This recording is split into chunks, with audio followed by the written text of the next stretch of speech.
Le musée éphémère de la Rabière, victime d'un incendie criminel la semaine dernière.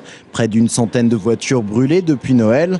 La délinquance de proximité a joué les tours, a bondi de 30% depuis le début de l'année par rapport à la même période en 2009.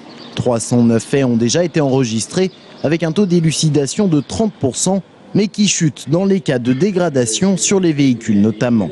On a le nom d'une vingtaine de personnes.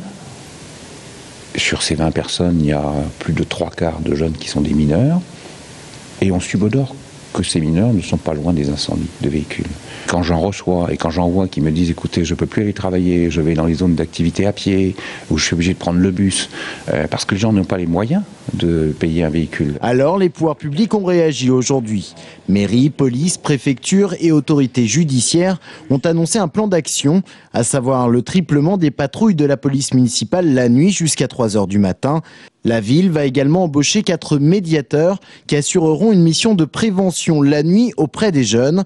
Certains équipements municipaux fermeront plus tard et 4 caméras de vidéoprotection seront installées, dont 2 dans le quartier de la Rabière. Ceux qui brûlent les véhicules et qui seront pris en train de brûler risquent la prison, y compris s'ils sont mineurs. La répression, c'est l'autre volet du plan, à commencer par la collecte d'informations.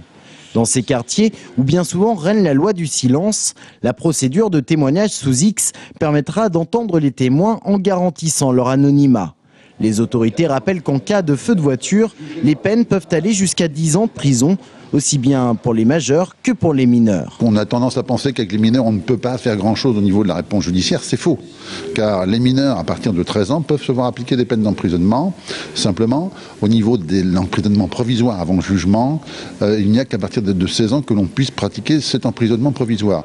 Les mineurs de 13 à 16 ans pourraient donc être envoyés loin de leur famille dans des centres en attendant leur jugement. Le maire de Joué-les-Tours a également écrit au président de la République pour lui demander l'abolition des zones police et gendarmerie afin que des gendarmes puissent également assurer des rondes sur la commune. En 2009, la délinquance avait baissé de 5% à Joué-les-Tours.